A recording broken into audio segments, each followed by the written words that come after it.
I'm not here to harm you.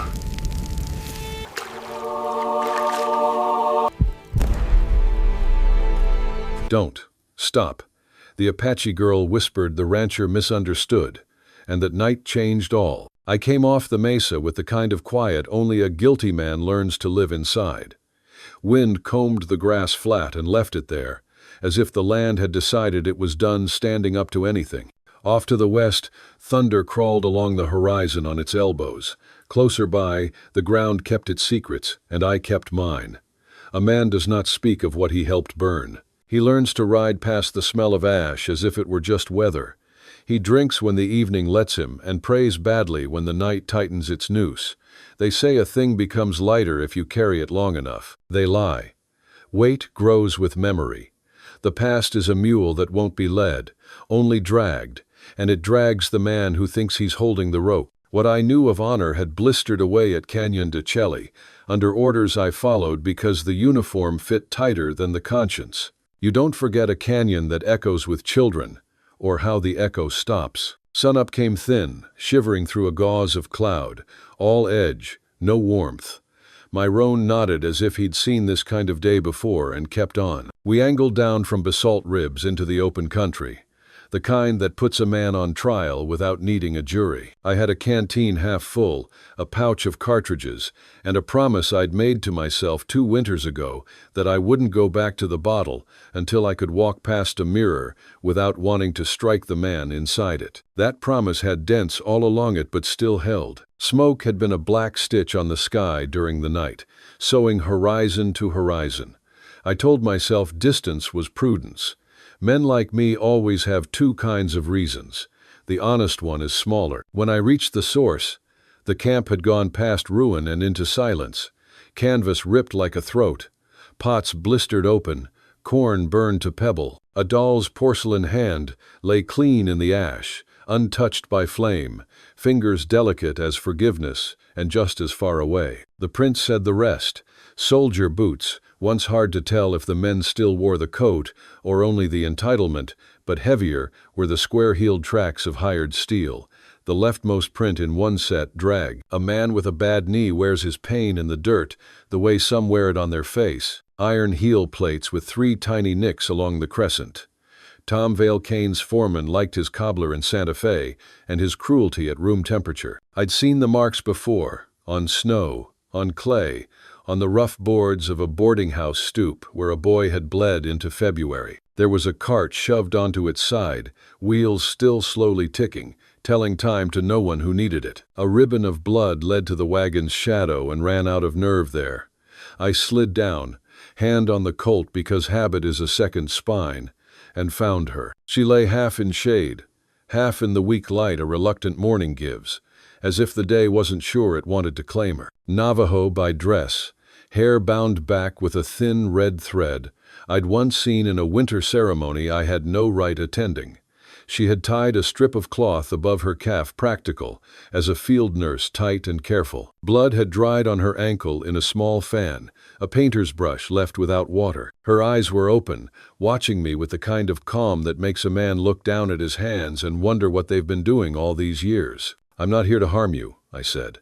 My voice rode the air like a tired thing. "Name's Jeb Crowe." She studied me the way a hawk pinches the world in its gaze, weighing, not guessing. The first sound she gave was Navajo, soft, too soft for me to take hold of. Then, like a stone set down, Aiyana, not offered like a handshake, placed, a fact the day would have to walk around. I uncorked the canteen. Water. Offered it the way you offer a truce your heart doesn't believe you deserve. She drank with dignity, not greed, not shame, like water was a right and not a favor. It shouldn't have surprised me, but it did. She gave one slow nod that contained a thank you and a warning. Do not mistake this for trust. I cleaned the cut, working with the care a man gives when the only thing he can fix in a broken world is 1 square inch of skin. She didn't flinch, not when the stinging whiskey hit, not when I tied the bandage snug. The roan sidled, ears flicking, buzzards wrote lazy warnings overhead. "How many?" I asked, chin toward the churned dust. Her eyes moved to the arroyo. "Men," she said. 6, 7. She touched 2 fingers to her temple. With whiskey. With noise. Soldiers? Not soldiers. Her mouth closed hard. By soldiers. Cain's breed. Luther Cain had a fist around half the mesas from Santa Fe to the San Juan, squeezing ore, rights, and men into whatever shape pleased him. The territory called him speculator. I called him a man who thought paper was just leather you used to ride human beings. How long? She raised her hand, opened it 1 finger at a time, counting in hours. 2, 3. Less maybe. She tried to sit. Pain cut through her and left without apologizing. Stay, I said. I'll look. I worked the edges. A rolled parfleche with prayers charred off, a shawl that smelled of cedar, footprints smaller than Aiyana's that led nowhere I could follow, and pages 3 of them torn from a book I'd seen in the hands of a professor once. Drawings of rock faces with marks on them like stars, like a map a man keeps in his chest. Cain wanted more than water. Men like him always did. The wind shifted. Somewhere, a raven laughed the way it does when it's learned the joke is on us. I took the turquoise beads scattered near the wagon and set them in Aiyana's palm. The mask slipped. For a breath, she looked 12. Then the canyon closed again around her will. Cain thinks you know a mesa, I said. Hollow at the heart, spring under rock. He thinks if he wrings the right path from you, he can write his name on it, and no one else's shadow will fall there. Oh? Some places write their own names, she said. Try telling that to a man who's mailed God a deed, and tells himself the reply is in transit. She didn't smile. The day tilted. The roan's ears pricked in that precise way that means hoofbeats are thinking about being heard. We can't witter here, I said. Are you able to ride? She looked at the horse, at me, at the horizon that had recently betrayed her entire life. Then she nodded. I lifted her into the saddle, swung up behind, and we let the camp fall off us like a scab. I set our course toward a low ridge of lava teeth I knew would make a sensible man hesitate. The roan chose the best ground because horses carry their own maps. We moved under a sun that burned without blessing, the kind of heat that browns a man's thoughts to jerky. I cut our sign where I could onto rock, through scrub doubling back once to let the arroyo swallow what we'd been. Aiyana's breathing settled into the horse's rhythm. Once she reached down, touched the roan's withers, and whispered. The horse, too old to be superstitious, calmed anyway. When we made a pocket of shade under juniper, I turned the scene of their passage into a story I could read to her. Vale.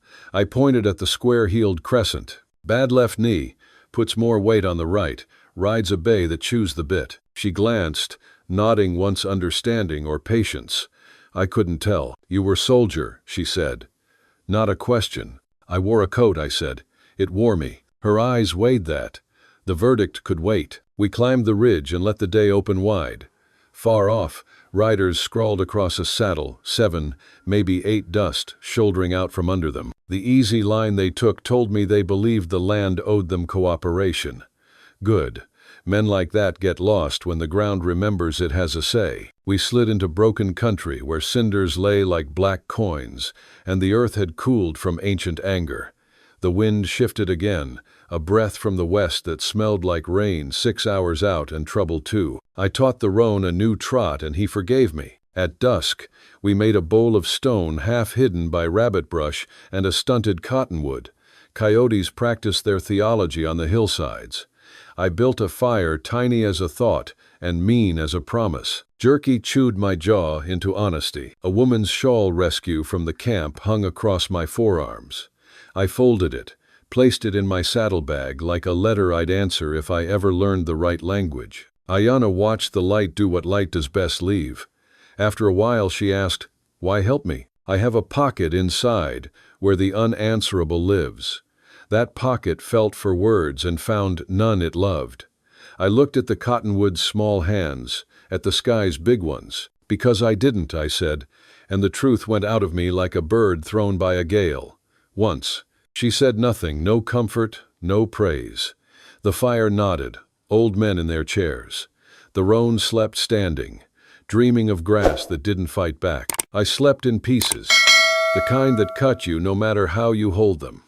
Sometime past midnight, boots stepped on my sleep and the night went taut. I rolled, Colt in hand, and met the eyes of darkness with my own. Aiyana was already sitting up, still, a shadow that chose its human shape. Vale's men announced themselves the way hired killers do.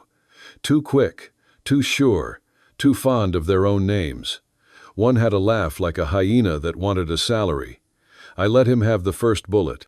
It took his laugh and put it down with the rest of his breath. The cottonwoods took the return fire and didn't complain.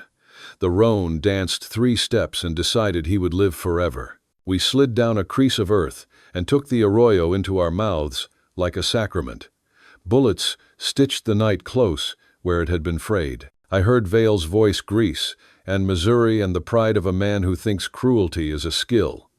"Crowe," he called, inserting the E like a knife. "Mr. Cain wants his property.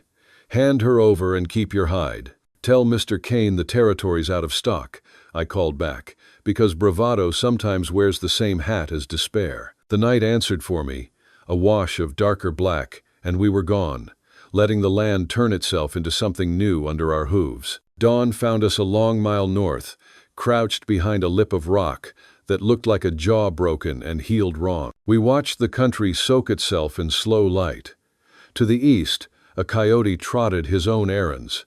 To the west, the smoke of our little fight went up late, indecent and unnecessary. I passed Aiyana dried apple, and she made it last as if the day might be hungry, and we were trying to set a good example. We pushed into country where the ground goes from sentence to poem, flat thoughts lifted into stanzas of stone. In the distance, a mesa rose with a slash down its middle like a surprised mouth. I felt the hairs on my forearm notice the world, one by one. "Hollow Mesa," I said, wanting the words and not wanting them. She stood in the stirrup, let the morning put more light where her eyes could use it. Very slowly, she nodded. "What they call it," she said. "Not what it is." "What is it?" "A place where the old songs sleep." The roan shook his neck hard and blew. Birds spun a quick knot of black and then let it untie itself. I checked the Colt, not because steel would teach stone manners, but because a man's hands need something to do when his mind is looking at rooms with no doors. We made a wide arc, wanting the mesa to think we'd forgotten it. We found a run of water thin as a lie, and let the roan take what he needed, then pushed on toward a stand of pinyon, where a man can watch and not be watched if he has practice. From there I scanned what a younger Jeb would have called the tactical shape. The gash faced an open basin.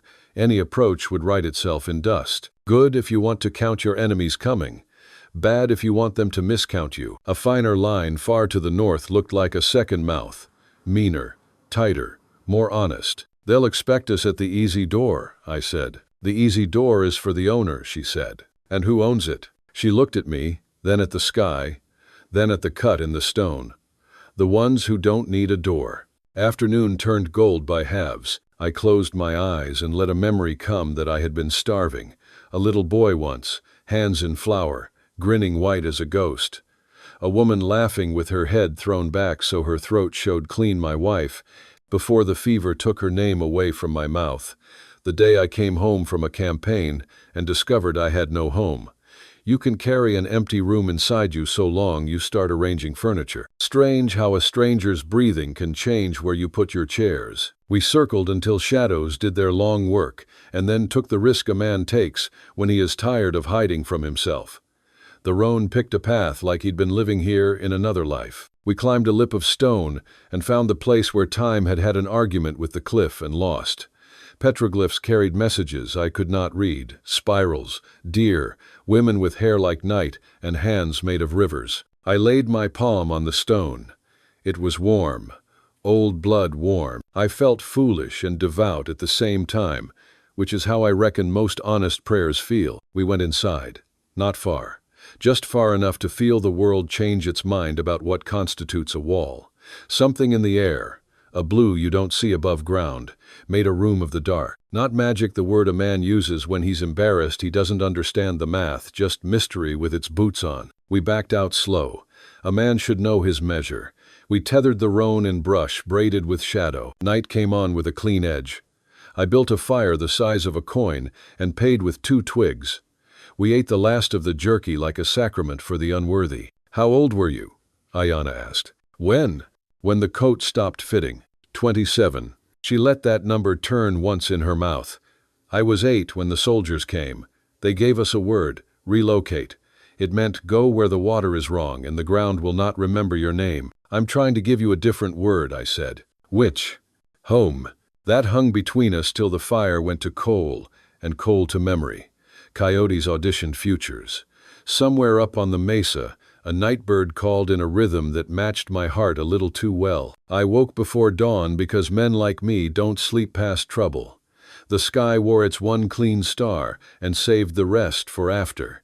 We ate in silence and moved before our shadows could decide which way to point. The mesa watched without blinking. We kept our eyes down because pride is a mirror that takes time to crack. At the second mouth, the tight one stone had fallen in a way that looked like invitation and warning both.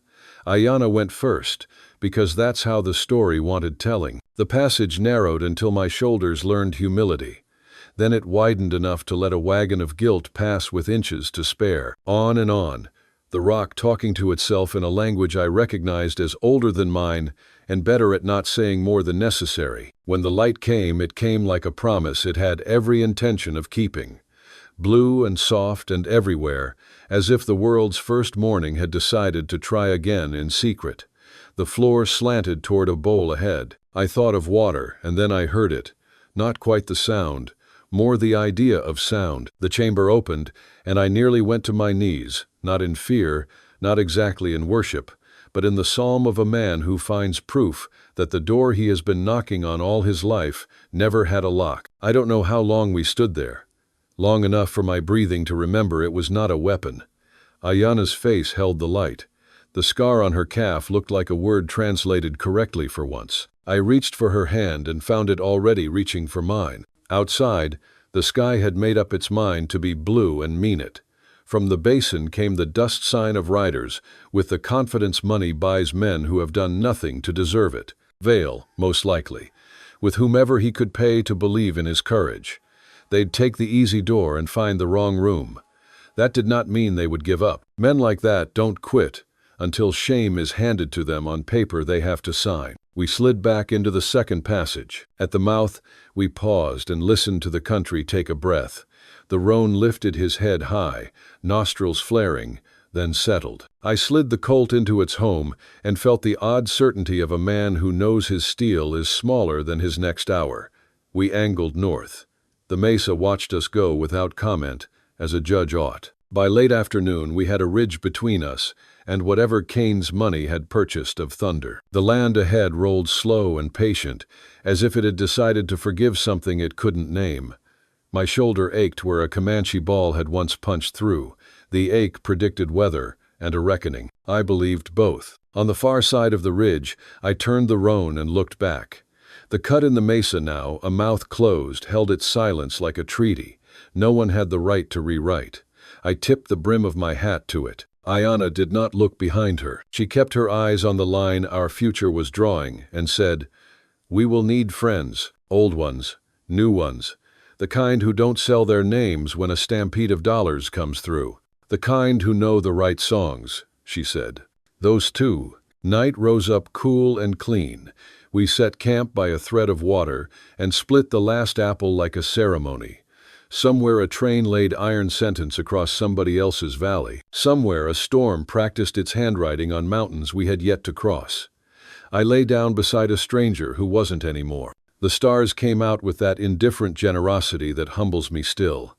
And for the first time in 10 years, I slept the sleep of a man who might deserve mourning.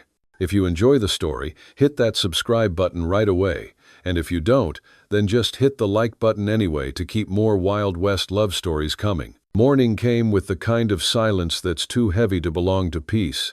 The desert doesn't wake so much as it exhales slow, careful, like an old man counting what's left of his days. The roan stamped, shaking dew off his flanks, and Aiyana was already awake, kneeling by the trickle of water, palms cupped, murmuring something that didn't sound like prayer and didn't need to. The language she used carried the shape of gratitude without the noise of words. I watched her for a time, as the light built its courage along the rim of the east. She was too young to carry grief the way she did, but the way she sat made it clear she wasn't carrying it. It was carrying her. Some folks spend their lives trying to bury sorrow. Others learn to ride it. She was the second kind. We broke camp in silence. The day promised heat and trouble. Both would deliver. As we rode, the land turned raw again, lava rock, brittle grass, bones of cattle that had wandered too far from water. I could feel the sun thinking about punishment. To the north, smoke rode thin on the horizon. Not campfire smoke. Greasewood and gunpowder. Men. You feel it? I asked. Aiyana's eyes tracked the smoke. Men chasing men. Men chasing ghosts. Maybe both. We cut toward a stretch of badland I knew from an old scouting map, the kind the army used when they wanted to pretend they understood this country. Canyons too narrow for cavalry. Flat shelves of rock that hid footprints and gave away nothing. The kind of place a man could disappear if he deserved it or die if he didn't. The roan knew thirst before I did. His head dipped low, nostrils flaring at the scent of water hiding under dust. We followed his instinct until a shallow arroyo opened up ahead. Trickles ran through the stone, vanishing quick as mercy. I dismounted, crouched, touched the mud. Still wet, still new. They passed here, I said. How long? I pressed my thumb to the print of a boot heel, then the broken crust beside it. An hour, maybe less. Cain's men were near. I felt the old pulse of war come back, steady and unwanted. You can hang your gun on a peg, bury your past under whiskey, even try to drown it in a woman's kindness, but the soldier in you never dies. He just waits for hoofbeats. Aiyana's hand brushed my sleeve. They will not stop. They never do, I said. But neither do I. We rode north again, keeping low where the land allowed, pushing through mesquite and smoke-colored sage. The sun climbed high, and so did the dread. By noon, I saw dust on the edge of the basin, 7 riders, maybe 8. They were cutting wide, trying to box us in. Vale's men. That name crawled like a sickness through every settlement from Tucson to Santa Fe. Tom Vale, Cain's foreman, bounty man, killer with a silver watch he wound before each murder. I'd once seen him shoot a drunk just for coughing during a poker hand. Said it spoiled the tempo. I tightened the reins. Hold on. The roan lunged forward, hooves pounding against the ground like a drumbeat calling ghosts to war. Aiyana leaned into me, hands gripping my coat tight. The basin opened wide, shimmering with heat. Every mirage a threat. Gunfire cracked behind us. The first bullet split the air past my ear. The second one tore through my hat brim, taking a lock of hair I wasn't using anyway. I returned fire, not to kill but to make them hesitate. Lead sang across stone. One of the bastards peeled off, clutching his arm. Aiyana whispered something behind me, words soft as wind but carrying the weight of centuries. What was that? I asked. Song for courage, she said. Keep singing. We hit the far ridge, dropped into a narrow cut where shadows cooled the air. The roan stumbled once, caught himself, and pushed on. Behind us, Vale shouted orders, his voice bouncing off the canyon walls, turning into something less than human. We dismounted at a break in the rock, led the horse into a fold of stone, and pressed flat against the wall. The riders thundered past above, boots and curses echoing.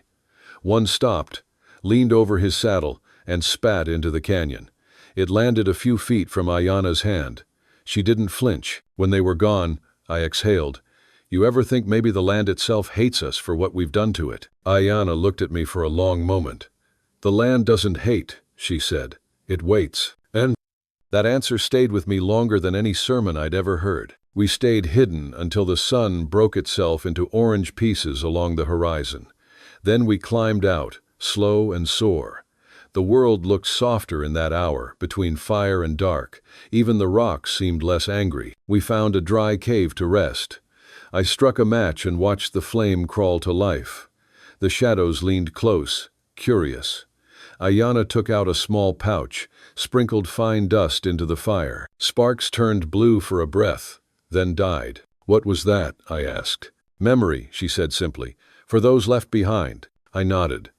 I got more ghosts than matches. She smiled faintly. Then you must carry many lights. I didn't have a reply. We ate jerky in silence, Outside, coyotes started their congress, high and holy. I unrolled my coat and leaned against the stone. "You trust me yet?" I asked. "I trust what walks beside me," she said, "not what walks behind." Fair enough. I fell asleep to the sound of her humming low, ancient, the kind of melody that makes a man remember he was born of something gentler than steel. At dawn, the desert was a church again, the air sharp, clear enough to make a man believe redemption might just be possible if he started before breakfast. We saddled up and moved west. Around mid-morning, we reached the old trail to Red Hollow, once a miner's pass, now a scar half the county pretended not to see. My gut told me Vale would know it too. Still, there was no other way. The path twisted between cliffs, stained red as old sin. My shoulder itched where the ghost of a bullet still lived. We rode single file, hooves clinking on rock like the ticking of a slow clock. Halfway through, Aiyana froze, her eyes fixed on a ridge ahead. I followed her gaze. 2 riders, waiting. They sat easy, rifles across their laps, the kind of posture that says, "We've already decided how this ends." Then, I slid off the saddle. "Stay low." They didn't move as I walked forward. One was Vale, grin crooked, teeth flashing like a man who'd forgotten to be human years ago. The other was a stranger with city clothes and a gambler's watch chain. "Crowe," Vale said, voice slick as oil. "I thought you'd make me chase you longer. You're getting slow. Still faster than your bullets." He chuckled. "Maybe. But there's more of mine." He gestured, and 2 more riders appeared on the high ground to the right, then one to the left. We were in a vice. "Send the girl," he said, "and maybe I let you ride off. She's not yours to take. Everything's mine if Cain signs the check." I felt the desert holding its breath. Somewhere a hawk screamed, circling lower, like it wanted front-row seats to the damnation. "Vale," I said, "you ever hear what happens when a man tries to own water?" He frowned. "He gets rich." "No. He drowns." I fired before the last word finished leaving my mouth. The colt roared. Vale jerked back, hat spinning from his head. His horse screamed, reared, bolted sideways. Chaos took over the rest. Gunfire ripped the canyon open. The smell of powder filled the air. The gambler took one in the gut, folded like bad paper. I dropped to one knee, reloaded, fired again. Stone chips bit my cheek. Aiyana's voice cut through the echo, sharp, urgent. "Behind you." "Oh." I spun, caught sight of a rifle flash above the ridge, fired blind. Heard a scream tumble down into rock, then silence. Dust settled slow. Vale was gone, but his blood wasn't. A dark streak led toward the canyon's mouth. I could have followed. Should have. But something in Aiyana's face stopped me. "Leave him," she said. "The desert knows his name." We mounted again, rode till the land changed color and the sun began its fall. By the time we stopped, my hand shook too much to pour water. She took the canteen, filled the cup for me. "You fight like man who wants to die," she said. I stared into the cup. "Maybe I just don't know how to live." "Then learn." She said it simple, like it wasn't a suggestion, like it was a command. We rode on. The trail curved toward the edge of the great mesa, the one men whispered about in saloons when the whiskey loosened their tongues. The Hollow Mesa, they called it, a place where the old world never finished dying. Lo! By dusk, we reached its shadow. The light changed there. Colors thinned. Sound thickened. Even the roan's breathing seemed quieter, respectful. Aiyana dismounted, laid her palm against the stone. "This is where the songs begin." "What songs?" "The ones that make the world remember itself." I stood there, the sun sinking behind us, painting our shadows long across the sand. The kind of moment a man knows will divide his life in 2, the time before and the time after. Somewhere far behind, Vale's voice rose again, carried on the wind. He wasn't dead, and he wasn't done. I felt the colt heavy on my hip, the ache in my shoulder alive again, and the sound of the wind whispering words I didn't understand. "This the place?" I asked. She nodded. "The Hollow Mesa, where the blood trail ends." But she was wrong. The blood trail never ends. It just changes direction. And for the first time since Canyon de Shelly, I wasn't sure if I was following it or leading it. We should have camped in the open so the stars could keep their watch, but the mesa drew us closer like a hymn draws sinners to the front pew. We led the roan along a seam in the stone, a slanting walkway carved by rain and stubborn time, until we came to a ledge that held a shallow cave. The wind funneled there, and the rocks sang low, a throaty drone the body feels more than the ear. Aiyana gathered cedar needles and laid them in a narrow braid, then set a coal from the travel tin at one end. Smoke rose, sharp and clean. She moved the braid slowly, letting the smoke comb the air. "For what?" I asked. "For what comes." I took first watch. The sky outside was still bruised with the afterlight, and below, the desert spread like a sheet pulled over a giant, hiding his injuries, not healing them. I counted the miles we'd covered, and the miles to go, and set them beside the count of my sins. The ledger didn't balance. Toward midnight, the roan pricked his ears and snorted once. Aiyana sat up without a sound, as if someone had touched her name in the dark. We both heard it then.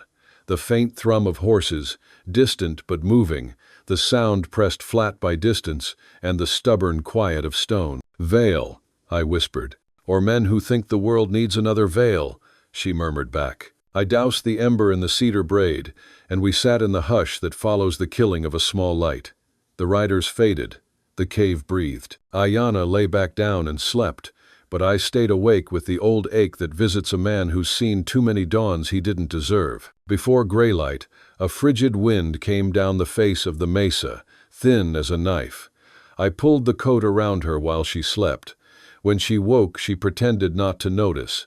That is its own kind of grace. We climbed higher. The mesa stepped up in red shelves and basalt teeth, cholla lighting the edges like burnt candles. At a seam in the wall, the color changed to a bruised purple, and there the trail entered a cleft so narrow even the roan had to exhale to pass. The air inside tasted like wet iron and old smoke, like a church cupboard where the lamps get filled. "Tell me about your sister," I said, "because men like me are always too late with the right questions."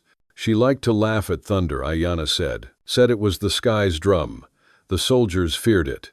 She never did. "And you?" "I fear forgetting," she said simply. "That is why we sing." We came to a place where the passage spread like a bell, and the ceiling dropped low. The floor was carved by water into ribs. In the hollows lay deposits of gypsum like fallen moons, dull and innocent until the sun found them, and then they woke into something that might be called beautiful if you weren't afraid of holy words. Handprints climbed the wall, small ones, ash dark, as if children had been lifted to touch the skin of the earth and promise it they would return. I lifted my palm, laid it near but not on the print. Men of my sort had done too much taking to deserve to leave marks. Tracks ghosted the dust here too, moccasin, boot, and a single gouge like a crutch or a drag. Someone had been hurt. Aiyana squatted and traced the drag with 2 fingers. "Not from yesterday," she said, "but not yet a story either." We followed the drag until the passage shouldered left and opened into a ledge that looked over the western flats.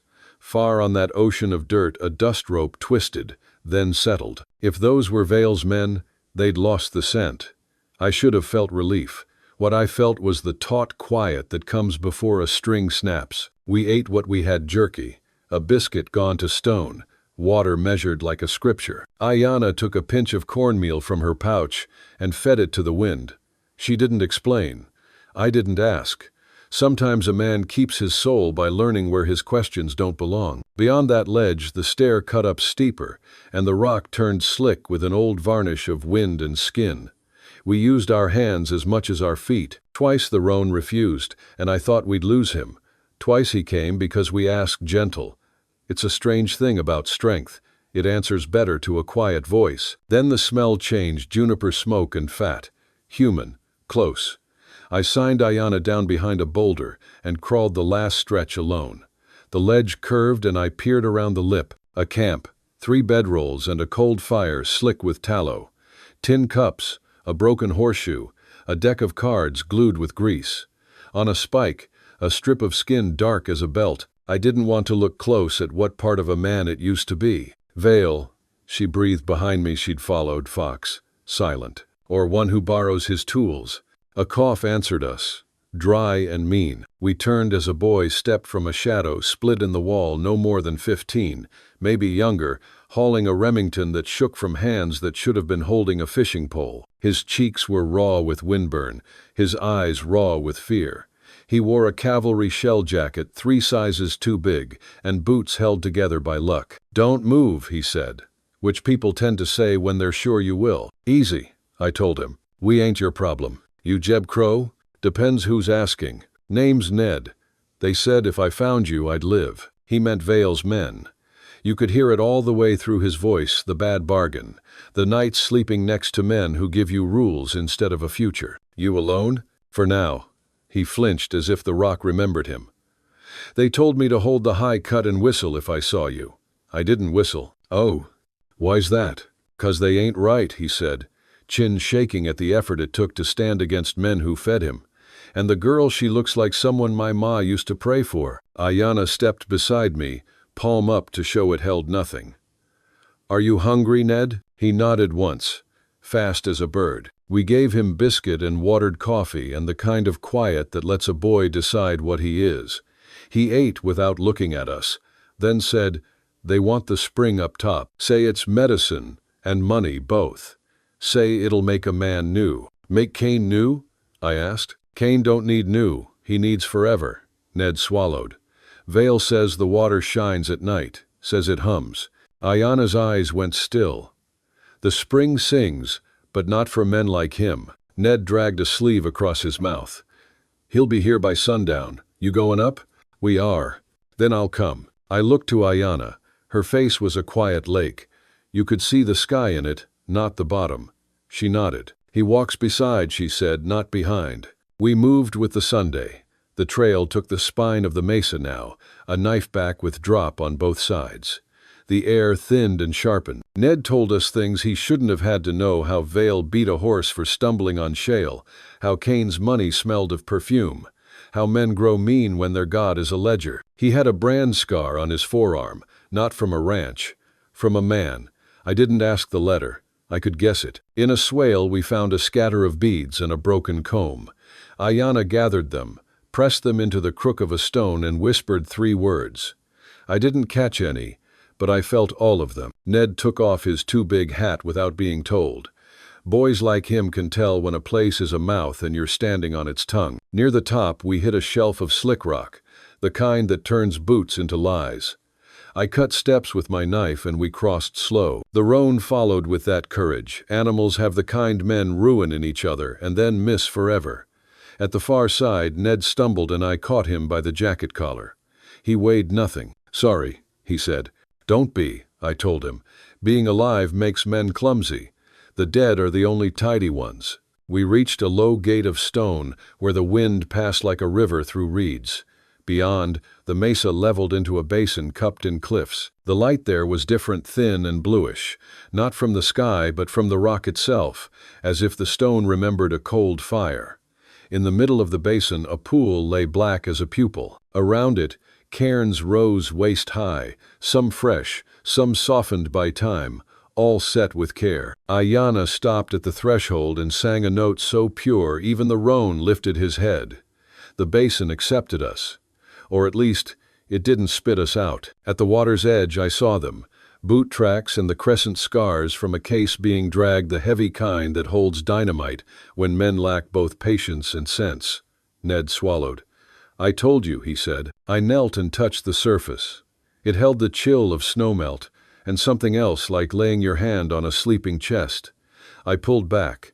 My skin tingled where the water had licked me. I've been close to death enough times to recognize the neighbor across the fence. This wasn't it. This was the house next door, the one you only visit once. We didn't have long. The wind shifted, and with it came that particular smell that rides ahead of hard men. Sweat, old leather, bad decisions, voices gathered at the gate. Vale first, by the rhythm of his boots. He walked like a man who hears his own applause. I set Ned behind a cairn and gave him the roan's reins. "If this goes wrong," I said, "you ride like you stole the Sunday." He nodded, jaw tight. He'd already run most of his life. Aiyana stood where the pool could see her, straight as a post driven into truth. I moved to her shoulder and felt suddenly, stupidly, like a churchman who'd left his hat on during communion. Vale stepped through the gate with 2 men to either side and 3 behind.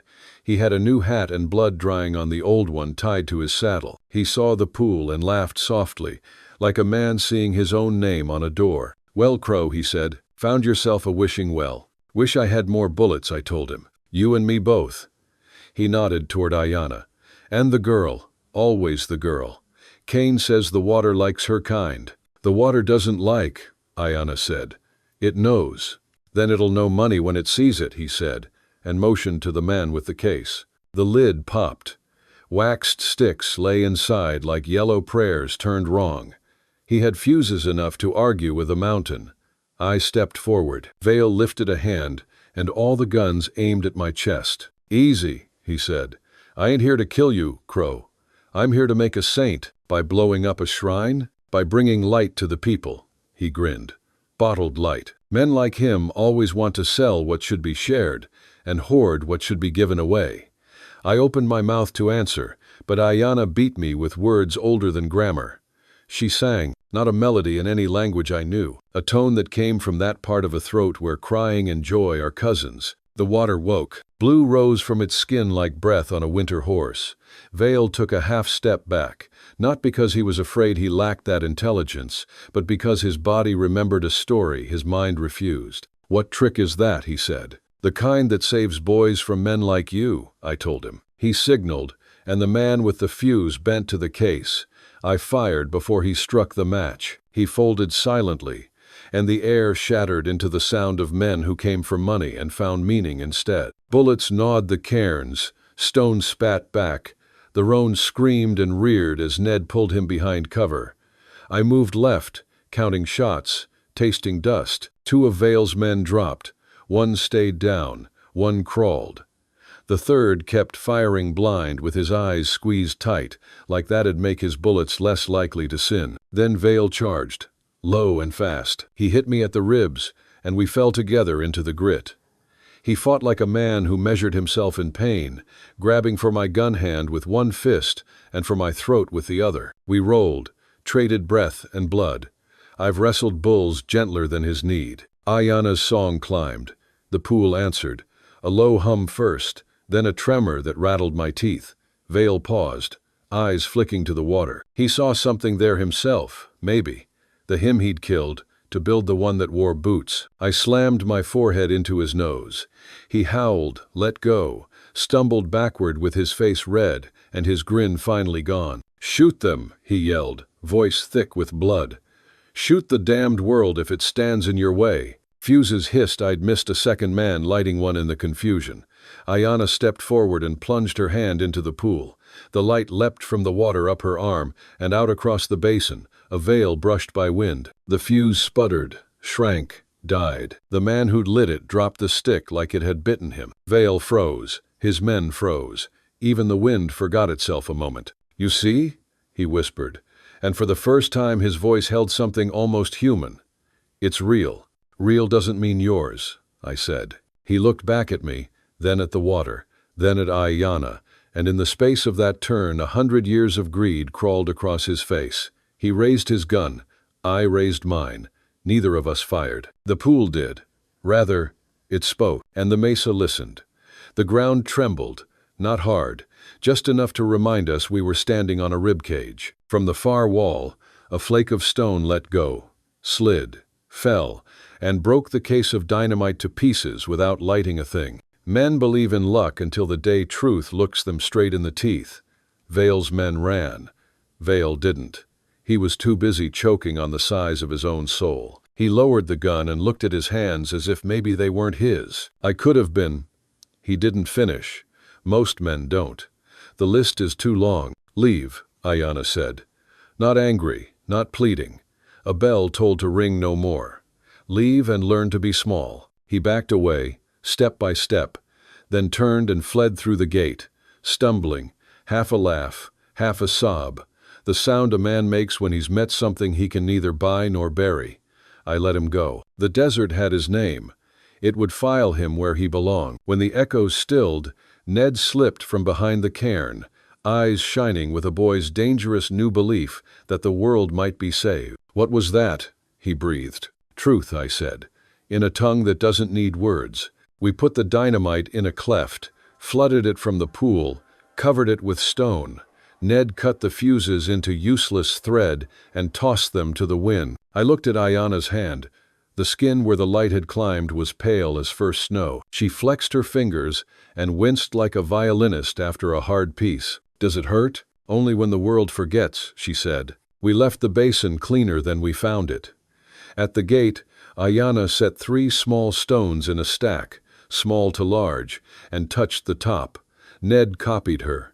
I tried, and the top stone fell off. She smiled. "Put it back for me." "It will learn your name," she said, "if you keep walking." Lay. We descended in the dust gold of evening, the mesa bleeding its colors into the low clouds. Ned led the roan and hummed the kind of tune boys make when they don't know a song but need one. We reached the first ledge and found the world unchanged, the flats stretching to forever, the wind carrying the smell of creosote and whatever the next sorrow would be. We made camp in a hollow sheltered by 2 leaning boulders. Ned slept as only boys rescued at the last-minute can. Aiyana sat across the coals from me, the light turning her eyes to dark wine. "You spared him," she said. "I spared myself," I answered. "Killing Vale would have been easy. Easy as the shallow end of hell." She nodded like she'd been waiting for me to say it. "Tomorrow we will need to move fast." "Who's we?" She glanced at Ned. 3 is we." Sometime after midnight I woke to the sound of rain. Not real rain, not yet just the rehearsal. The smell of it made a home in my chest. I lay there counting everything I'd done that couldn't be undone, and the few things that could. Somewhere a nightbird made a sound like a hinge deciding whether to open. Dawn came thin and earnest. We ate and drank and turned our faces north. Ned said he knew a sheep track that would bleed us out into a wash the soldiers never looked at because it didn't look back. We followed him until the mesa's shadow softened and the day was simply a day again, not a verdict. By noon we reached the rim of country that wants you dead because it doesn't think you're alive. The roan blew and tossed his head and planted his feet as if he knew this was where boys become what they have to be. Ned looked out and squared his shoulders. "I ain't going back," he said. "No," I told him. "You're going forward." And we did. Toward whatever waited. Law, mercy, both in doses, a grown man earns by the weight he chooses to carry. The sun stood over us like a witness who'd come to tell the jury it wasn't qualified. The land didn't hate. It waited. And I felt for the first time in years that it might actually be waiting for me. If you like Wild West love stories or Wild West stories, drop a bunch of 1 second and your place in the comments for the Wild West Love channel.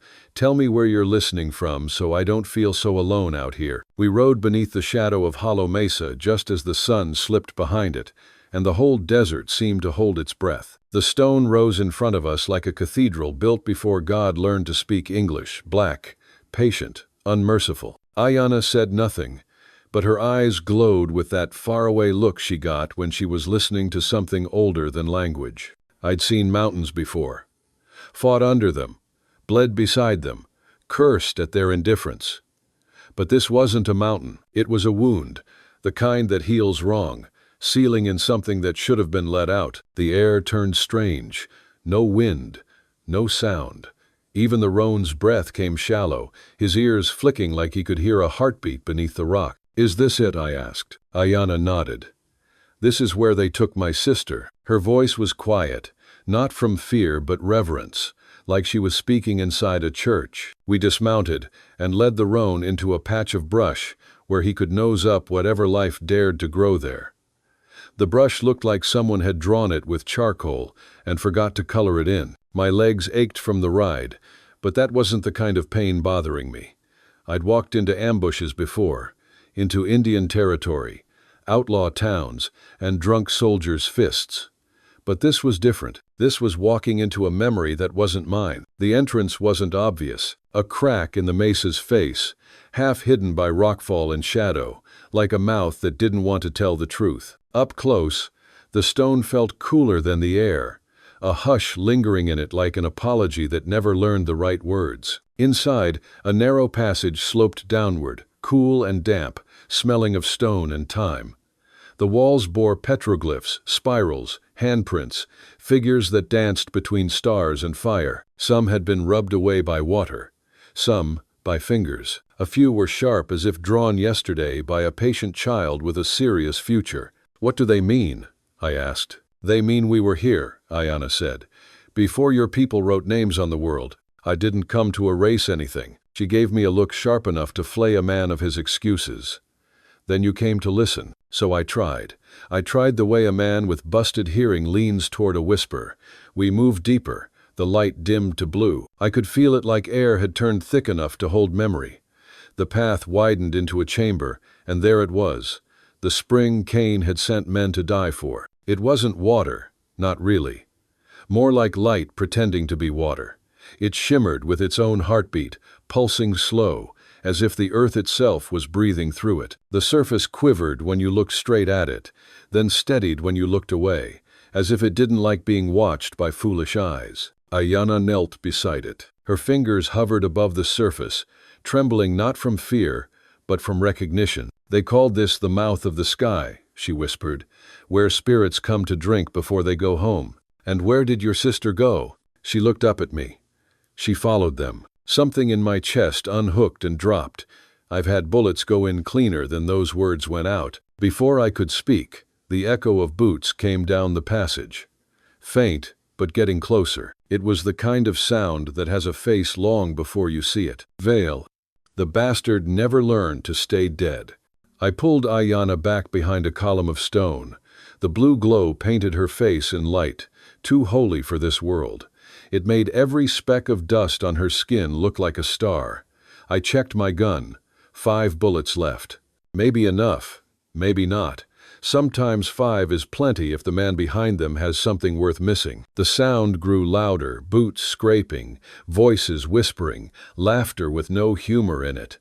The lantern they carried licked amber over the glyphs, turning old stories into shadows that crawled. "Crowe!" Vale's voice came, echoing off the walls like a sermon gone wrong.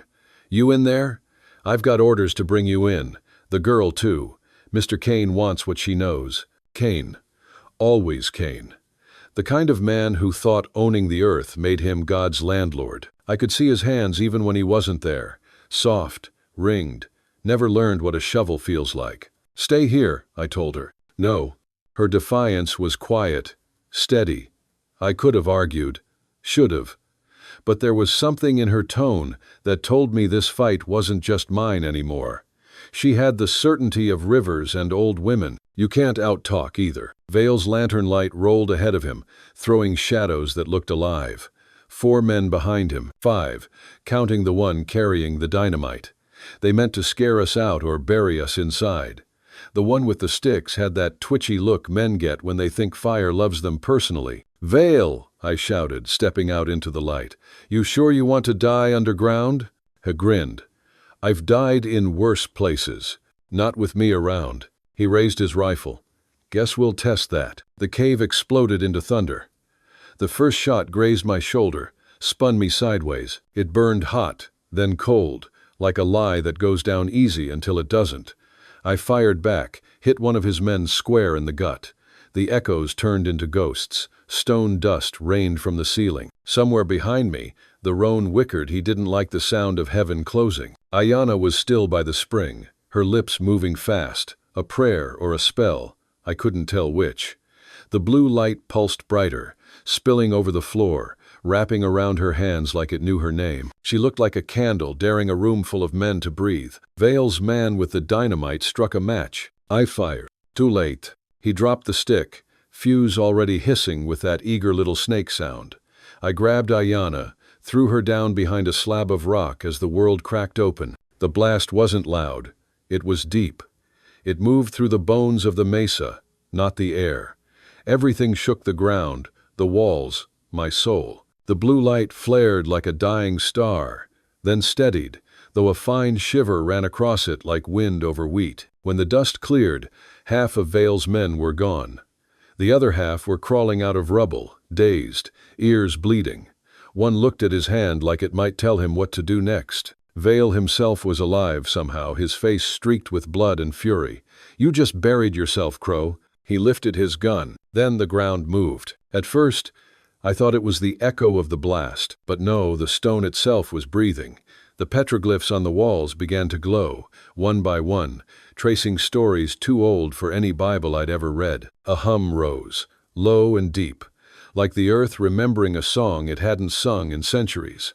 Aiyana's voice climbed into it, and the hair along my arms stood up like it wanted to listen better. She stood, her eyes wide, her voice breaking into chant. The spring rose higher, turning into a column of light that filled the chamber. The glow had weight, like it knew where everything belonged and was about to put it there. I reached for her, but something told me to stop.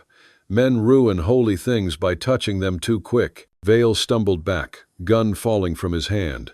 What the hell? He didn't finish. The light reached him, and he screamed not in pain, but in revelation.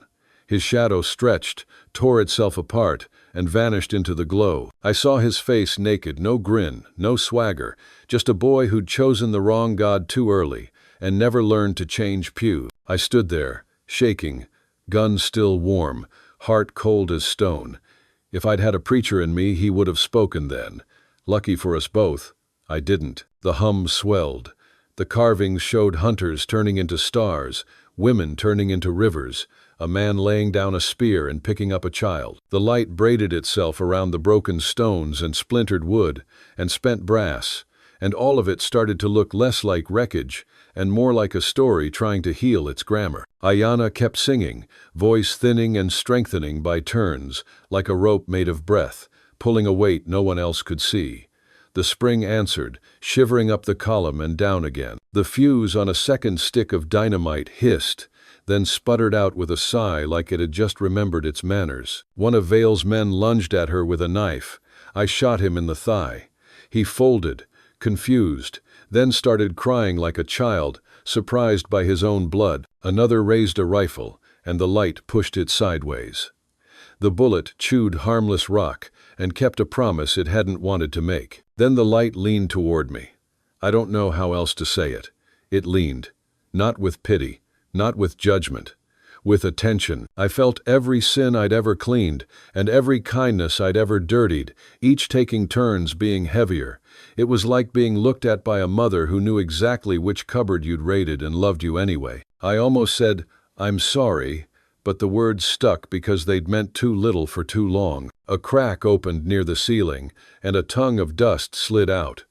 Stones loosened and fell not where we stood, not where the spring sang, but over the passage where Vale's men had come. The rocks knit themselves into a wall, as pretty as a lie, and twice as hard. The column dimmed, the hum softened from thunder to drum to heartbeat. The petroglyphs faded like embers deciding to live a little longer, just not for us. The spring settled, Aiyana's voice found silence and slept there. When it was over, only we two were left standing. She looked at me, tears cutting clean lines through the dust on her face. "It's done." "Done?" I said. "What did you do?" "Not me," she whispered. "Them." She pointed upward. I looked into the shimmer above the pool. For a heartbeat I saw shapes that might have been faces and might have been the tricks caves play when you think your eyes belong to you. Old, patient, bright in a way that had nothing to do with light. Watching. I holstered my gun, though it felt wrong to bring steel into whatever this was. "Your sister? She's home now. And you?" She smiled, tired. "Still walking." We waited a long minute to see if the cave had anything else it wanted to say. It didn't. The silence there wasn't empty. It was full, like a held breath finally reaching the end of itself. We climbed out of the mesa before dawn. The passage narrowed, then widened, then narrowed again, as if the earth wasn't quite ready to let us go, and then remembered it had better things to do. The desert wind returned, soft, curious, like it had been waiting for permission. The stars hung low, swollen with meaning, and one of them slid down the sky slow, as a blessing with poor balance. I've seen death in every form, quick, slow, deserved, merciful. But what I saw in that cave wasn't death. It was judgment. The kind that doesn't care about sides or nations. The kind that just balances the books. Not the sheriff's ledger, Not the banker's, the other one. The ledger you carry to your grave whether you admit it or not. When we reached the ridge, I looked back. The mesa glowed faintly, the way embers do when they're deciding whether to die or burn again. The glow wasn't for us. It was for the stories that lived there long before our names learned to spell themselves. Will it stay that way? I asked. Aiyana shook her head. No, the land forgets mercy before it forgets truth. I don't understand. You will, she said. Or you won't. The understanding won't change the truth. I didn't like that answer, which meant it was probably correct. We made camp on the far side of the ridge. The night came cold and clean. I built a fire that crackled like it wanted to tell a story and kept interrupting itself. Sparks rose and went out mid-sentence. She sat across from me, face unreadable. Why did you save me? She asked. Maybe I thought it even the score. There is no even. Then maybe I was tired of losing. That almost earned a smile. Almost. It broke across her face the way light breaks across black water, swift, guilty, gone. We didn't talk after that. The fire did enough talking for both of us, voices in the woods sighing down to coal, then whispering to ash. Coyotes tuned the dark. A nightbird opened a hinge somewhere in the trees and closed it again. I fell asleep and woke to the same horizon, which felt like a favor. Later, when sleep refused to come, I found myself staring at the stars. I used to think they were holes in heaven, little promises of escape, but now they looked like eyes, watching, waiting. There weren't as many as there used to be. Or maybe I just learned how to notice the spaces between. And for the first time in years, I whispered something like a prayer. Not for forgiveness, for direction. I asked for it the way a man asks a horse to trust him again after he's spurred too hard. Quiet. Not in a language made for winning, in a language made for staying. Just before dawn, a chill walked across the land and shook the grass. I woke to find Aiyana standing at the ridge with her back to me, hair loose, shawl drawn. She was looking east, the way people look at graves when they finally decide to say goodbye to the part of themselves that was buried there too. Do you want to go back? I asked, meaning the cave, the spring, the light, the ledger that wasn't ours. She shook her head no, then yes, then no again. I want to go forward, she said, and the words sat down inside me like they'd been on their feet all my life. We ate in the way two people eat, who shared something that can't be shared, quiet, practical, grateful for the parts of the world that still obey their own rules. The roan was calmer. He blew once at the mesa, as if to say he'd decided to treat it like weather rather than fate. Wise animal. By mid-morning, the sky got that bleached look that makes a man's thoughts dry out and rattle. The land went back to pretending it didn't care. We moved slow, taking the long way around ravines because we'd had enough of going through them. Toward noon, we came upon a scatter of boot prints at the edge of a wash. Not Vale's. Lighter. Government issue, by the look. Nailed heels, two different sizes, one dragging a little. I squatted and pressed my hand to the dirt, felt the heat climb through my palm like the memory of a fever. Cavalry, I said. Will they come here? She asked. Not if they can help it, but they'll go where the money points. Cain, she said, and the name hit the ground like a coin. Cain, I said back, because some names you don't leave alone. He'll call it a mine, a research interest, a public good. He'll say the spring is a resource that ought to serve the greatest number. Men like him always put God in their sentences so the devil won't feel lonely. She tilted her head, listening to something I couldn't hear. The spring will not be theirs, she said. Not with pride, not with relief, just with certainty that had no use for my opinion. We kept on until the light got mean, then found a cottonwood split by lightning and rested in its shade. The tree had survived by becoming two. I made a note of that in the place. A man keeps the things he might need when he's too tired to remember he already learned them. We spoke of small things because large things were still deciding what to be. She asked why soldiers polish buttons that no one sees. I said because someday somebody might, and also because men like to make small circles perfect when the big circles are ruined beyond help. She asked why dice make fools feel blessed. I said because fools want to believe they're loved by numbers. She said the land counts different. I said I hope to learn how. By late afternoon, heat softened into warning. Clouds stacked over the far hills, purple as old bruises. Thunder muttered like men embarrassed by what they're about to do. We headed toward a line of basalt boulders that had fallen long ago and never got around to standing up again. They made a windbreak and a classroom. "Teach me that song," I said suddenly, surprising both of us. "The one from the cave." She considered. "No." "Fair." "Oh, fond. But I can teach you a smaller one," she said, and hummed a string of notes that felt like a path through brush, narrow, sure, generous to the feet that stayed on it. I tried to mimic it and failed. She tried again, and I failed less. The third time, I caught the bones of it, and the song looked at me like a dog deciding if I deserved to be followed. It wagged once. "You will forget," she said. "I will," I said, "but I'll remember that I forgot." "Avru. That is almost remembering," she said, and smiled without showing teeth. When the storm finally arrived, it came as scent first wet creosote and dust's relief, then as wind, then as the broad-shouldered sound of rain. It hit the desert like applause. The first drops stung, the second settled, the third convinced the ground to loosen its grip on the heat. For a while, the whole country was a drum, and the sky was playing it with flat hands. We stood in it and let ourselves be remade a little, two sinners and a horse, washed without being forgiven.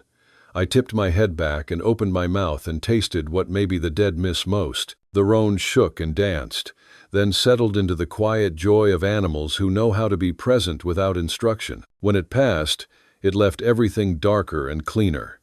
The mesa shone with a wet sheen that made it look newly skinned. In the distance, a rainbow tried to happen, and then thought better of it.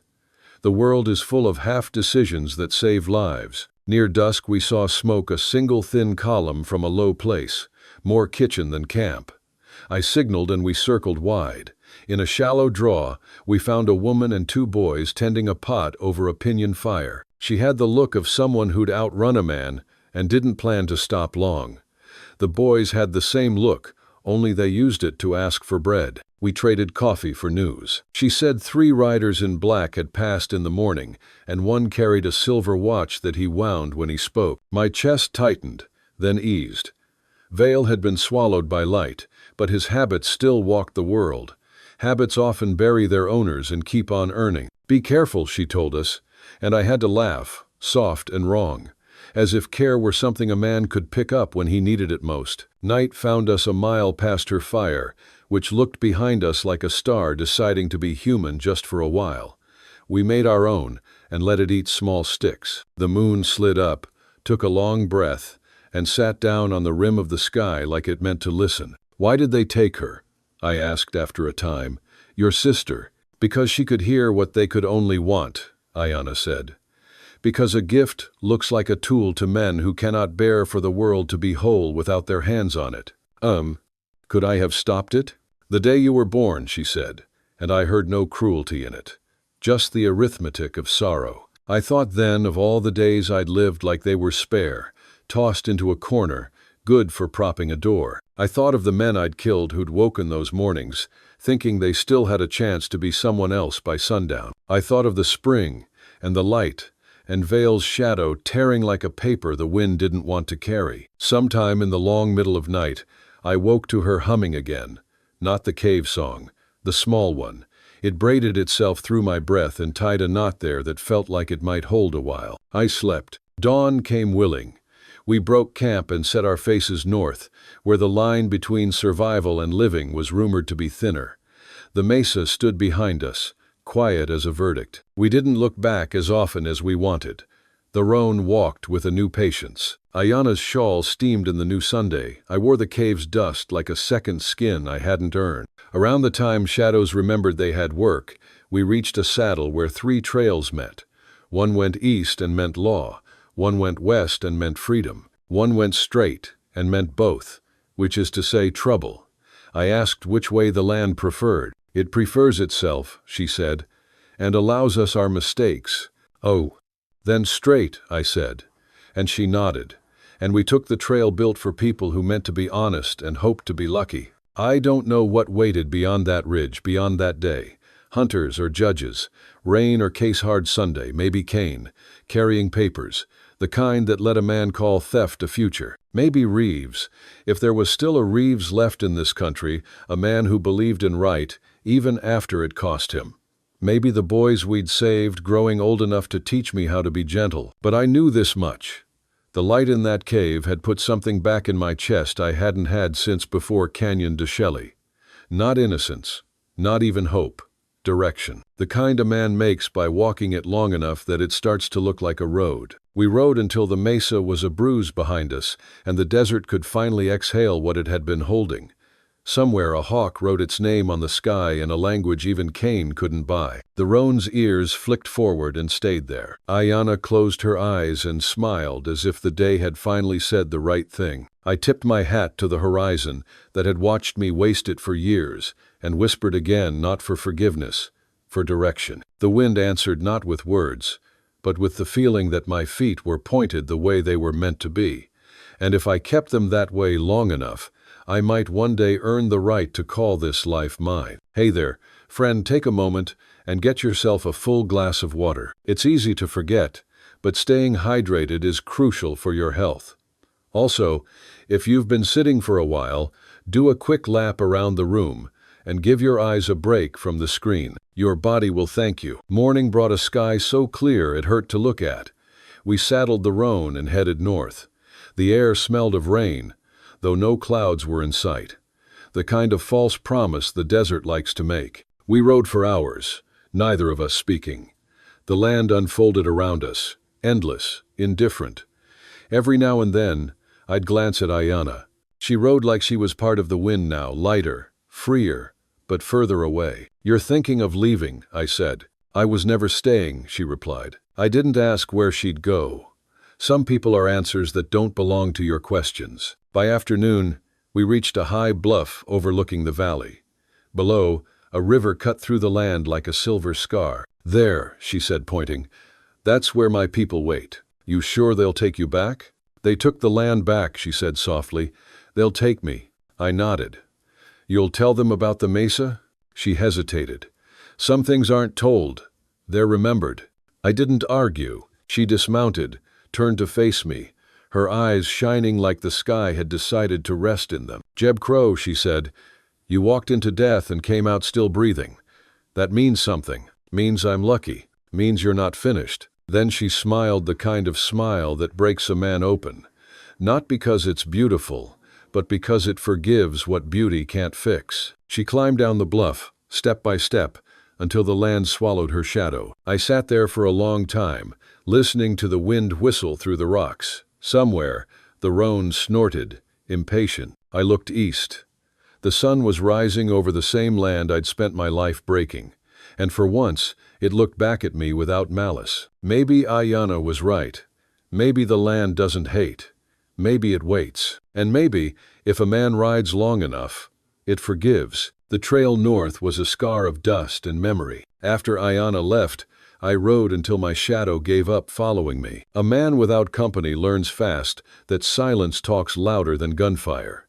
It tells you what kind of ghost you've become. The land kept changing its face, red stone giving way to sage, sage giving way to nothing but the horizon, that long, unblinking eye. I'd been riding 3 days with only the roan and my regrets for conversation. He didn't answer much, which made him the better company. Every night, the dreams came back. The blue light of the mesa, Vale's scream folding in on itself, the way Aiyana's face looked half angel, half fire, and beneath it all, the whisper that maybe, just maybe, I'd been spared for something worse than death. By the 4th morning, I crossed paths with soldiers, 3 of them, blue coats dulled by dust.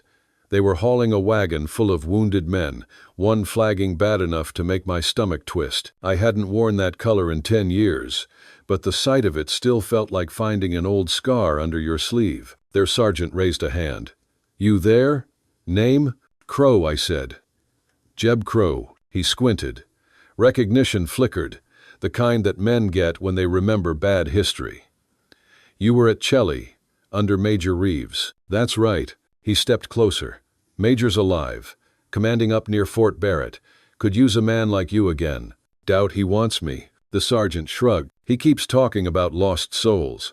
Maybe you qualify. He rode off with his wounded, leaving the air behind him filled with the kind of silence that means destiny's about to show up wearing old boots. That night I made a small fire, though the stars gave me more light than I wanted. Reeves.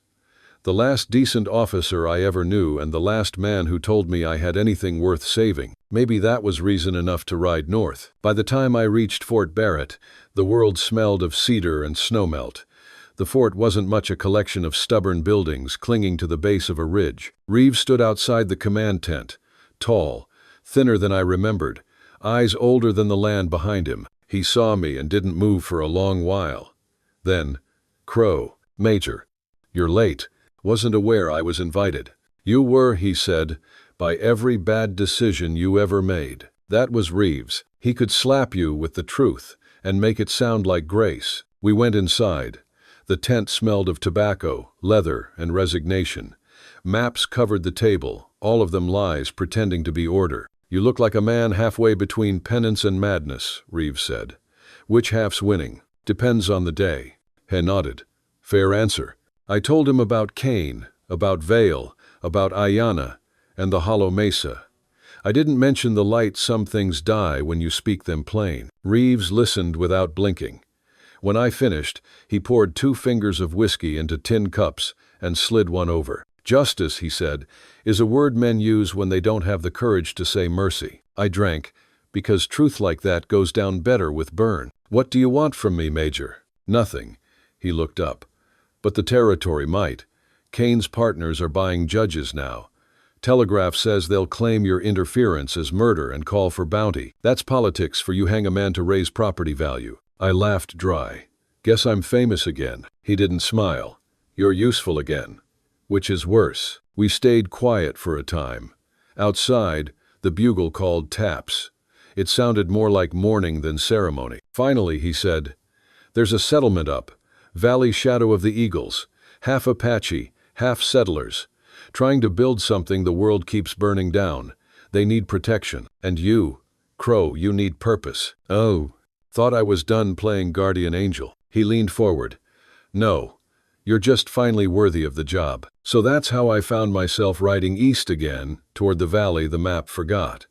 The road twisted through pine and shale until it opened on a basin that looked like a miracle too tired to brag about itself. Smoke from chimneys curled up gentle, like forgiveness learning to breathe. The people met me with cautious eyes. I couldn't blame them. A man with a gun and a past usually means both. But Reeves had sent word ahead, and one of their elders, Gray Bear, came out to greet me. Old as erosion, beard the color of storm clouds, eyes that saw farther than any spyglass. "You're the man who walked out of the mountain," he said. "That depends who you ask." "I ask the wind," he said. "And it says you've got more walking to do." They gave me a small cabin on the edge of the settlement. It smelled of smoke and cedar and beginnings. Days turned into weeks. I worked where I could, mending fences, breaking horses, teaching the children how to shoot straight and think straighter. The valley was a strange harmony. White tents beside adobe huts, hymns mingling with old songs, people learning how to share a sky. At night, I'd sit on the porch and listen to the coyotes. The sound wasn't lonely anymore. It was honest. Then one morning, a rider came tearing down the trail, shouting Reeves's name. The army was coming not to protect, but to survey, and Cain's investors were funding it. They wanted to run a railroad through the valley. Progress, Reeves spat when he arrived the next day. Always spelled with someone else's blood. We called a council that night. The elders, the settlers, Reeves, and me. The room was thick with smoke and fear. Gray Bear said, "We've fought for land before. We lost. But maybe this time we fight with words." Reeves nodded. "Paper, letters, affidavits. They want ownership? We give them bureaucracy." Everyone laughed except me. "Words won't stop bullets." "No," Reeves said, "but they might stop them from being fired." It was worth a try. For 2 weeks, I rode courier between the valley and Fort Barrett, carrying petitions and names. Aiyana's name was there too, one of the signatories from years ago, before her people were scattered. Seeing it felt like hearing her voice again. The army surveyors arrived on a Thursday, clean-shaven and cold-eyed. The lieutenant in charge wore his duty like perfume. He looked at the people, at the children, at the sky, and saw none of it. "Orders are orders," he said. Reeves stepped forward. "And justice is justice." The man sneered. "Justice is a signature, Major. You of all people should know that." Something in me snapped then. Maybe it was the echo of Vale's laughter. Maybe the weight of all the graves that didn't need digging. I stepped between them. "You draw one line through this valley," I said, "and you'll have to draw it through me." The lieutenant's hand went to his gun. Reeves's hand went to his heart. Gray Bear's hand went to my shoulder. "Not this way," he whispered. And just like that, the moment passed. But the war didn't. 2 nights later, we woke to fire. The barracks, the stables, the schoolhouse, all burning. Sabotage. Someone wanted the valley blamed. Reeves rode out with his men to stop the rumor before it grew legs. I stayed to fight the flames. By dawn, we'd saved most of it. Lost 3 buildings. Lost a boy too young to have opinions about gods or governments. I buried him myself. By noon, Reeves returned with blood on his sleeve and fury in his eyes. "They'll use this," he said. "Cain's lawyers will call it uprising. The army's ready to march." "Then what now?" I asked. He looked at me. "Now, Crowe, you make them see." So we gathered the townsfolk in the chapel, the one with walls still black from smoke. The pews were full Apache elders, farmers, half-blood children with soot on their faces. I stood before them. "I've seen what war does," I said. "I've seen it chew up the guilty and the innocent alike. If we fight now, we'll lose the valley. But if we kneel, we lose our souls. So we stand. Not with guns, but with eyes open, with hands that build instead of burn, with truth." I paused. The firelight flickered over their faces. "And if truth isn't enough," I said quietly, "then at least we die honest." No one cheered. But no one left. The next day, Reeves and I rode to meet the governor's men at the edge of the ridge. We brought our papers, our names, our dignity. They brought soldiers. It should have ended in blood. But instead, something changed. Maybe it was the sight of children rebuilding what others had burned. Maybe it was the governor's age catching up with his conscience. In the end, he signed the papers Reeves handed him. Shadow of the Eagles would remain. For now. When we rode back into the valley, Gray Bear was waiting. He looked at Reeves, at me, at the sky.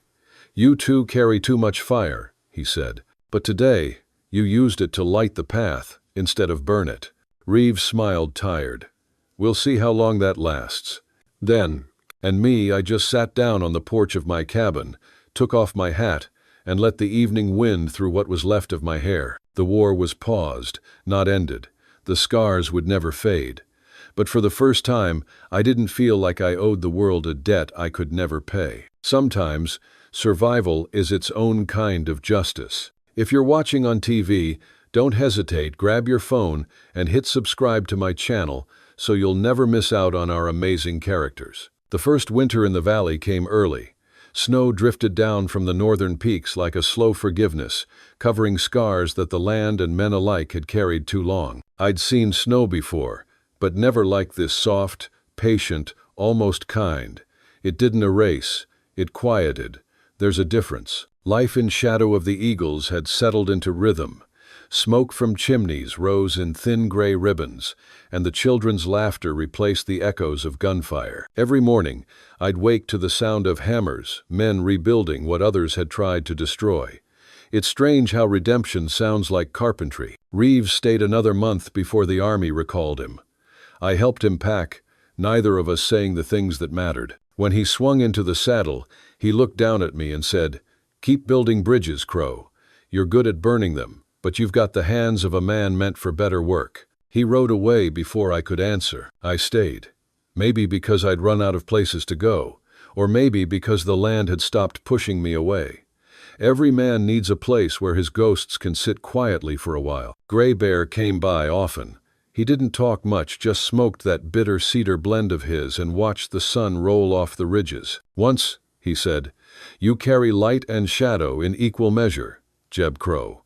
That's why the land keeps you." I asked him what that meant. He smiled without teeth. "Means you still got something left to learn." Days turned into weeks, weeks into the slow thaw of spring.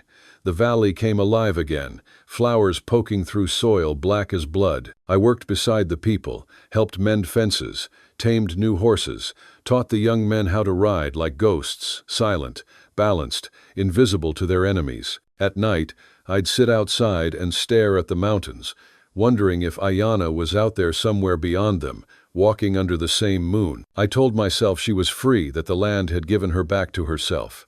Still, part of me hoped she might someday walk back into the valley, the wind carrying her voice before her. That hope was enough to keep the fire lit. Then, one evening, a rider came down from the northern passcoat, torn, face cracked with cold.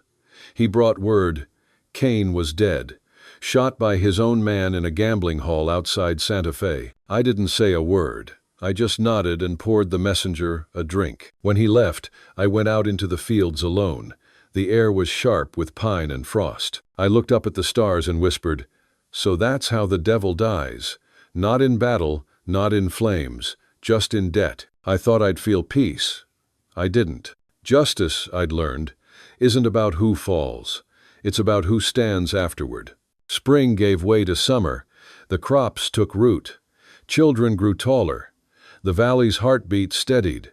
For the first time in my life, I wasn't chasing or being chased. I was simply living. And yet, the world outside kept turning. The telegraph lines stretched closer each month, bringing letters, laws, and trouble. One day, Reeves sent word that the governor himself planned to visit the valley to formalize the recognition of the land. It was a victory, but victory never comes free. On the morning of his arrival, fog sat low in the fields, the kind that makes the world feel half-remembered. The governor came with his entourage, polished boots, shiny rifles, and the smell of paper power. He shook hands, made speeches, and smiled for the children. When it was my turn, he looked at me a moment longer than courtesy required. "You were the bounty hunter," he said. "I was," I replied. "And now?" "Now I build fences and teach kids how not to need guns." He smiled faintly. "Maybe that's the kind of frontier we've been needing." Oh. Before he left, he signed the parchment Reeves had fought for, a document naming Shadow of the Eagles a self-governing territory. No more soldiers, no more claims, just a valley left to its people. Gray Bear said the ancestors had smiled that day. I think maybe God did too, though he'd never admit it. That night the whole settlement gathered. They lit fires and sang songs in Apache and English, voices weaving together like thread through torn cloth. I sat on the outskirts, where the firelight thinned, watching faces glow and fade in the dark. Neon Gray Bear's daughter came to sit beside me. "You should be with them," she said. "I'm with them," I said quietly, "just where I belong in the shadows." "You have changed," she said. "I hope so. Do you still think of her?" I didn't answer right away. The wind carried laughter from the fires. "Every time I breathe," I said. Neon smiled. "Then you remember correctly." "Leh." She stood, placed a small feather in my hand, and said, "From her people to yours, a sign of balance." I didn't ask how she knew. Some truths don't need asking. The years that followed moved like river water, slow, certain, sometimes cruel. Reeves came back once more, older, limping, but still upright in spirit. Together we walked the edge of the valley, watching boys become men and women become leaders. "You did it," he said. "You made something last." I shook my head. "The land did. I just listened." He died 2 winters later, buried under the tallest pine at the northern ridge. His grave overlooks the valley he believed in. On the stone I carved, he fought for what was right, even when right was losing. By then, my hair had gone gray, and my hands had stiffened. But my heart, my cursed, stubborn heart, was lighter than it had ever been. One autumn evening, as the sun bled red over the ridges, I rode out to the mesa again. The hollow had changed, rock collapsed, spring dried, but the air still hummed faintly with the memory of light. I stood there a long time, hat in hand, the wind tugging at my coat. "Aiyana," I said softly, "we kept your promise. The land is free, the people too." For a moment, the wind shifted, carrying a scent I hadn't smelled in years, juniper and rain. Then a voice, light as breath. Then so are you. I didn't turn around. I didn't need to. I rode back under the rising moon. If you've made it this far, I know you're a true fan of WWL. From the bottom of my heart, I wish your day is filled with health and happiness, and may a little stroke of luck find you in the next 15 minutes. Don't forget to share it with me in the comment. The rest of my life came slow, like a song sung by an old guitar. I spent my days helping the younger ones, teaching them both tongues, both laws, both ways of seeing the world. At night, I told stories by the fire, of mountains that breathed, rivers that remembered, and people who learned that survival wasn't